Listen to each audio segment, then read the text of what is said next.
All right, we're back with the Gehl. It is a 5635, as you can see there. Gehl skid steer, in pretty good shape. I did an early video on this. This was purchased somewhat sight unseen off of Marketplace, and I don't want to say I got took, but I definitely know that the seller didn't shoot me straight. And I did a video where essentially this left side drive motor had a terrible hydraulic leak. And, that'd have been one thing if I'd have got under there and just found, okay, then that was the hydraulic leak. But the seller, like I said, he delivered it from quite far away. It was cold outside. I'm not an equipment mechanic, I'm an auto mechanic by trade. And he kept saying, hey, there's a hydraulic leak, which he was upfront about that. I assumed hose. He told me he didn't know. It's like, all right.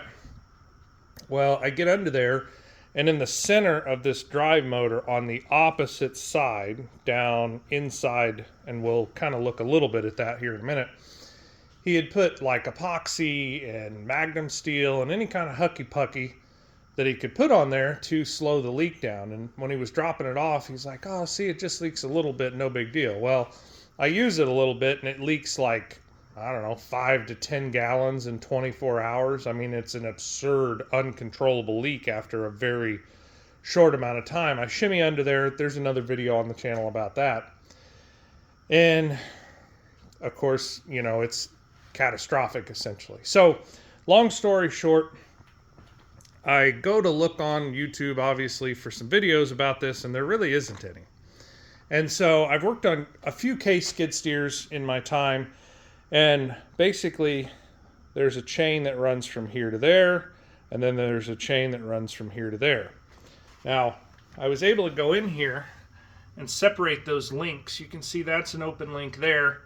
And then this is basically a slack adjuster, if you will, or a tension adjustment. It fits through that bolt there, that bolt there. It engages in the chain, and then you tighten the nut there on the shaft for the correct tightness of the chain. No big deal, pretty simple. The way you separate the chains is there's a master link here. Let's see if we can look at, there's a master link here, and then there's another retainer that goes on the side of it, and then 2 cotter pins go in each one of them, hold it together. Really, it's kind of cumbersome and heavy, and everything's, full of oil and all that jazz. Not terrible so far. The hard part's going to be getting that monster out of there, because I'm sure it's very heavy. 100, 150 pounds maybe. I don't know. We'll see. But long story short, we've got it tore down. That drive motor, if available, Proclane is the parent company that made that for Gehl. They're out of Wisconsin, I think. Don't hold me to that. Some central Midwest northern state.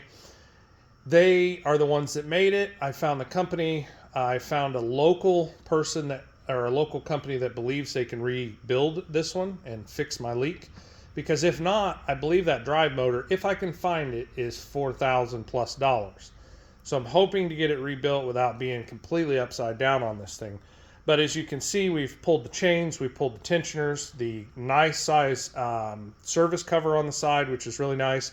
I do have a leak at the bottom of that drive. I'm at least going to pull that one apart and reseal it. I'll be honest, as deep as I'm in here, I'm probably going to pull this one apart and reseal it. But as we kind of stick our head kind of under the service compartment here, let's see if I can get that in frame.